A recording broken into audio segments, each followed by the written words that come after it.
మరి తాండూరు నియోజకవర్గంలో యావత్ తెలంగాణలో గ్రామ పంచాయతీ ఎన్నికలు నడుస్తున్న సంగతి మనందరికీ తెలిసిందే.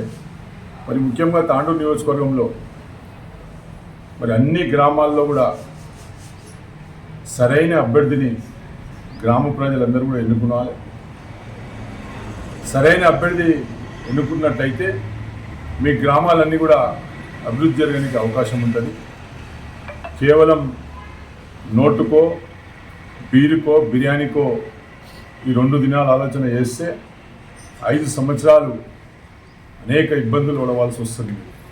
కాబట్టి సరైన వ్యక్తులను, యువకులను, చదువుకున్న వాళ్ళను, గ్రామంలో ఉండి గ్రామ సమస్యలు తెలిసిన వాళ్ళను మీరు సర్పంచ్ అభ్యర్థిగా గెలిపిస్తున్నారని చెప్పేసి ఈ సందర్భంగా మీ అందరూ కూడా కోరుకుంటూ, మరి ముఖ్యంగా తాండూరు నియోజకవర్గంలో బీఆర్ఎస్ బలపరిచిన అభ్యర్థులను, మరి పైలట్ రోహిత్ రెడ్డి గారు బలపరిచిన అభ్యర్థులను మీరు గెలిపించుకున్నారని చెప్పేసి ఈ సందర్భంగా మీ అందరూ కూడా కోరుకోవడం జరుగుతుంది. మరి బీఆర్ఎస్కే ఎందుకు ఓటేయాలని ఒక్కసారి మీరు ఆలోచన చేయండి. బీఆర్ఎస్ అధికారంలో ఉన్నప్పుడు అనేక అభివృద్ధి కార్యక్రమాలు, అదేవిధంగా సంక్షేమ పథకాలు, బాధపడతారని సృష్టికరించారు. కావున మీ అమూల్యమైన ఓటును వేటగుర్తుకు వేసి భారీ మెజారిటీతో గెలిపిస్తారని ఆశిస్తున్నాము. లైబ్రరీలు కానీ, మరి అదేవిధంగా నియోజకవర్గ స్థాయిలో మరి దాదాపు ఈ టీఆర్ఎస్ 10 సంవత్సరాల అధికారంలో ఉన్నప్పుడు, మహేందర్ రెడ్డి గారు ఉన్నప్పుడు ఒక 3,800 కోట్ల రూపాయలతోటి, మరి అదేవిధంగా రోహిత్ రెడ్డి గారు ఉన్నప్పుడు 3,800 కోట్ల రూపాయలతోటి, దాదాపు 800 కోట్ల రూపాయలతోటి ఈ ప్రాంతాన్ని అభివృద్ధి చేసిన సంగతి మీ అందరూ కూడా తెలుసు. మరి ఈరోజు తాండూరులో ఇండస్ట్రియల్ పార్క్ కానీ, మరి నర్సింగ్ కాలేజ్ కానీ, ఐటీఐ కాలేజ్ కానీ, లేకుంటే ఓల్డ్ తాండూరు 74 కోట్లతోటి ఫ్లైఓవర్ బ్రిడ్జ్ కానీ, రైల్వే బ్రిడ్జ్ కానీ, అదేవిధంగా చిల్కవాగు కోసం 16 కోట్ల రూపాయలతోటి స్ట్రాంగ్ వాటర్ కోసం తెచ్చిన సంగతి కానీ, అదేవిధంగా కాగ్నా బ్రిడ్జ్ కానీ, మరి గ్రామాల్లో ఉన్న జీవన్గిలో కానీ, పేర్కంపల్లిలో కానీ, ముదైపేటలో కానీ, ఇలాంటి గాజీపూర్, ఇలాంటి అనేక రకాల అభివృద్ధి చేసిన సంగతి మనందరూ కూడా తెలుసు. అందుకోసమే బీఆర్ఎస్ పార్టీకి ఓటేయాలి. బీఆర్ఎస్ బలపరిచిన అభ్యర్థులకు ఓటేస్తే మీ గ్రామాలు ఇంకా అభివృద్ధి చెందుతాయని చెప్పేసి ఈ సందర్భంగా తెలియజేసుకుంటూ, మరి ముఖ్యంగా ఈరోజు కాంగ్రెస్ పార్టీకి ఎందుకు ఓటేయరాదంటే కాంగ్రెస్ పార్టీ ఏవైతే 6 గ్యారెంటీలు 420 హామీలు చెప్పి ఈరోజు ప్రజలను ముంచేసిన సంగతి కూడా మనందరికీ తెలుసు. మరి ఏదైతే 4,000 పెన్షన్ ఇస్తా అని, ఏదైతే వికలాంగులకు 6,000 పెన్షన్ ఇస్తా అని, లేకుంటే మహాలక్ష్మి ద్వారా ఒక్కొక్క మహిళకు 2,500 ఇస్తామని, మరి గ్యాస్ సిలిండర్ ఇస్తామని, ఉచిత కరెంట్ ఇస్తామని, మరి అదేవిధంగా షాదీ ముబారక్ కళ్యాణం లక్ష్మితో పాటు తులం బంగారం ఇస్తామని, మరి అనేక విధాలుగా మోసం చేసిన పార్టీ కాంగ్రెస్ పార్టీ. కాబట్టి కాంగ్రెస్ బలపరిచిన అభ్యర్థులను మీరు నమ్మకుండి అని చెప్పేసి ఈ సందర్భంగా మీ అందరూ తెలియజేసుకుంటున్నాను. ఒకవేళ వాస్తవంగా కాంగ్రెస్ పార్టీ 2 సంవత్సరాలలో ఏం చేసిందో ఒకసారి వాళ్లకు బహిరంగ చర్చకు రమ్మని ఈ సందర్భంగా కాంగ్రెస్ నాయకులకు ఈ సందర్భంగా ఛాలెంజ్ చేస్తున్నాం. మన ఊసోని బీఆర్ఎస్ నాయకులపై అవాకు చవాకులు వాకిన మా బీఆర్ఎస్ మాజీ నాయకులకు ఈ సందర్భంగా ఒకటే చెప్తున్నాం. మీరు బీఆర్ఎస్లో ఉండి బీఆర్ఎస్ పార్టీ నుంచి పదవులు పొంది బీఆర్ఎస్ బీఫామ్ల మీద ఎన్నికల్లో గెలిచి మరి ఈరోజు బీఆర్ఎస్ పార్టీని విమర్శిస్తున్నారంటే అది మీ విఘ్నతకే ఉద్దేశం అని చెప్పేసి కూడా ఈ సందర్భంగా చెప్తున్నాం. సరే, ఏమైనా ఎవరైతే మొన్న ప్రెస్ మీట్లో కూర్చొని మాట్లాడిన వ్యక్తులు ఉన్నారో మరి ఒక్కసారి ఆలోచన చేసుకున్నారు. ఏం చెప్పిండు రేవంత్ రెడ్డి గారు? కామారెడ్డి డిక్లరేషన్లో బీసీలకు 42% రిజర్వేషన్ స్థానిక సంస్థ ఎన్నికల్లో ఇస్తామని చెప్పిండు.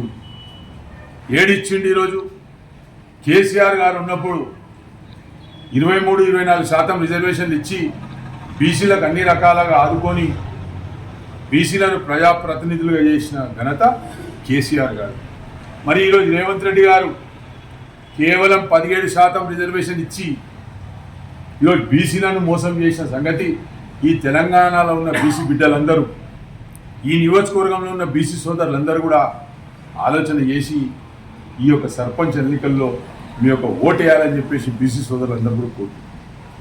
మరి ఏ విధంగా అయితే మేము అన్ని కులాలకు, బీసీ కులాలకు బీసీ బంధు కానీ, మరి మా యాదవ్ సోదరులకు, కుర్మ సోదరులకు గొర్రెల పంపిణీ కార్యక్రమం కానీ, మరి నా నాయ బ్రాహ్మణి సోదరులకు ఉచిత కరెంటు కానీ, మరి ధోబీ ఘాట్లకు కానీ ఉచిత కరెంటు కానీ, అదేవిధంగా వాళ్ళకు రుణాలు కానీ ఇచ్చిన సంగతి బీసీలకు కడుపులో పెట్టుకుని చూసుకున్న పార్టీ బీఆర్ఎస్ పార్టీ, కేసీఆర్ గారు. మరి వీళ్ళు ఈరోజు కాంగ్రెస్లో ఉన్న బీసీలందరూ కూడా గుర్తుపెట్టుకున్నారు, ఈ కాంగ్రెస్ పార్టీ మనది కాదు, ఈ కాంగ్రెస్ పార్టీ తోటి తెలంగాణ అభివృద్ధి జరగదు, ఈ కాంగ్రెస్ పార్టీ కేవలం కాంగ్రెస్ నాయకులకు, అగ్ర నాయకులకే ఈ యొక్క పార్టీ ఒత్తాసు వలుకుతున్న సంగతి మనందరూ కూడా తెలుసు. కాబట్టి బీసీ ఓటర్లు కానీ, నా దళితులు గిరిజనులు కానీ వీళ్ళందరూ కూడా ఆలోచన చేసుకోండి. ఈరోజు గిరిజన గ్రామ పంచాయతీలు అయినాయంటే అది కేవలం కేసీఆర్ గారి ఒక పుణ్యం. ఈరోజు గిరిజన తాండల్లో వాళ్ళ బిడ్డ సర్పంచ్ అవుతుందంటే అది కేసీఆర్ పెట్టిన ఒక ఆలోచన. కేసీఆర్ బహుమతిగా ఇచ్చిన, గిరిజన బిడ్డలకు బహుమతిగా ఇచ్చిన ఘనత కేసీఆర్ గారు. కాబట్టి అన్ని వర్గాల ప్రజలు, మైనార్టీలు కానీ,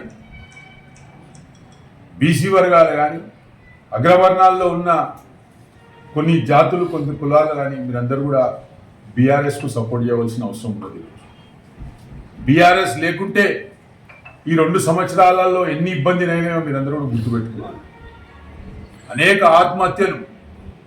ఈరోజు తెలంగాణ రైజింగ్ అన్నాడు, ఏమిట్లో రైజింగ్? తెలంగాణ ఆత్మహత్యల్లో రైజింగ్, ఉద్యోగాలు లేవని ధర్నాలు చేస్తున్నామని రైజింగ్, ఫీజు రియంబర్స్మెంట్ ఇస్తలేరని కాలేజీలు మూతవడిలో రైజింగా, లేకుంటే క్రైమ్లో రైజింగా, లేకుంటే అవినీతిలో రైజింగా, లేకుంటే భూముల అమ్ముంట్లో రైజింగా? ఒకసారి తెలంగాణ బిడ్డలు, తెలంగాణ యువకులు, తెలంగాణ మహిళలు, మైనార్టీ సోదరులందరూ కూడా ఆలోచన చేసుకున్నారు. మేము అన్ని వర్గాల ప్రజలకు కడుపులో పెట్టుకుని చూసుకున్న పార్టీ బీఆర్ఎస్ పార్టీ. ఈరోజు బతుకమ్మ చీరలు కానీ, లేకుంటే క్రిస్టియన్ పండుగకు క్రిస్మస్ గిఫ్ట్ కానీ, మరి ముస్లింలకు ఈద్ ముబారక్ కానీ, ఇలాంటి అనేక కార్యక్రమాలు చేసిన పార్టీ బీఆర్ఎస్ పార్టీ. కాబట్టి నేను తాండూరు నియోజకవర్గంలో ఉన్న యువకులకు, మేధావులకు, అన్ని వర్గాల ప్రజలకు కోరుకునేది ఒకటే, బీఆర్ఎస్ బలపరిచిన అభ్యర్థులను గెలిపియండి. బీఆర్ఎస్ బలపరిచిన అభ్యర్థులు గెలిస్తే నిజాయితీగా పనిచేస్తారు, మీ యొక్క గ్రామాన్ని అభివృద్ధి చేస్తారు, బీఆర్ఎస్ పార్టీకి కూడా బలోపేతం అవుతాయని చెప్పేసి కూడా ఈ సందర్భంగా చెప్పుకుంటూ, మరి బీఆర్ఎస్ కార్యకర్తలందరూ కూడా అండగా ఉంటాం, అన్ని విధాలు ఆదుకుంటాం, ఎలాంటి ఇబ్బంది లేకుండా చూసుకునే బాధ్యత పార్టీది, మాది, మా నాయకుడిది అని చెప్పేసి కూడా ఈ సందర్భంగా చెప్పుకుంటూ, మరి కొన్ని గ్రామాలు ఏకగ్రీయమైనవి. ఏ విధంగా ఏకగ్రీయమైనవి? ఏ విధంగా మీరు హరాస్మెంట్ చేసిర్రు, ఏ విధంగా మీరు డబ్బు ఆశ చూపించిండ్రు, ఏ విధంగా పోలీసు వాళ్ళని పెట్టి కూడా మీరు అనేక మందిని విడ్రా చేయించిన సంగతి మా అందరూ కూడా తెలుసు, మీకు కూడా తెలుసు ఆ విషయం. కానీ అనవసరమైన మాటలాడి మీ యొక్క ప్రజలకు కోరుకునేది ఒకటే, బీఆర్ఎస్ బలపరిచిన అభ్యర్థులను గెలిపియండి. బీఆర్ఎస్ బలపరిచిన అభ్యర్థులు గెలిస్తే నిజాయితీగా పనిచేస్తారు, మీ యొక్క గ్రామాన్ని అభివృద్ధి చేస్తారు, బీఆర్ఎస్ పార్టీకి కూడా బలోపేతం అవుతాయని చెప్పేసి కూడా ఈ సందర్భంగా చెప్పుకుంటూ, మరి బీఆర్ఎస్ కార్యకర్తలందరూ కూడా అండగా ఉంటాం, అన్ని విధాలు ఆదుకుంటాం, ఎలాంటి ఇబ్బంది లేకుండా చూసుకునే బాధ్యత పార్టీది, మాది, మా నాయకుడిది అని చెప్పేసి కూడా ఈ సందర్భంగా చెప్పుకుంటూ, మరి కొన్ని గ్రామాలు ఏకగ్రీయమైనవి. ఏ విధంగా ఏకగ్రీయమైనవి? ఏ విధంగా మీరు హరాస్మెంట్ చేసిర్రు, ఏ విధంగా మీరు డబ్బు ఆశ చూపించిండ్రు, ఏ విధంగా పోలీసు వాళ్ళని పెట్టి కూడా మీరు అనేక మందిని విడ్రా చేయించిన సంగతి మా అందరూ కూడా తెలుసు, మీకు కూడా తెలుసు ఆ విషయం. కానీ అనవసరమైన మాటలాడి మీ యొక్క విలువను తగ్గించుకోకుండా దయచేసి ఈ గ్రామ పంచాయతీ ఎన్నికల్లో మొత్తం వికారాబాద్ జిల్లాలో పెద్ద ఎత్తున మేము సీట్లు గెలవబోతున్నాం. ఖచ్చితంగా బీఆర్ఎస్ పార్టీ ముందంజలు ఉంటుంది. ఈ ఎన్నికల ద్వారా ఇవి పార్టీ గుర్తు లేనప్పటికీ మేము ఖచ్చితంగా మెజార్టీ సీట్లు గెలుస్తున్నాం. రాబోయే మున్సిపాలిటీ ఎన్నికల్లో కానీ ఎంపీటీసీ జెడ్పీటీసీ జిల్లా పరిషత్ చైర్మన్ ఎన్నికల్లో కానీ ఖచ్చితంగా బీఆర్ఎస్ పార్టీ ఘన విజయం సాధిస్తుంది. ఎట్టి పరిస్థితుల్లో ఈ నియోజకవర్గంలో ఈ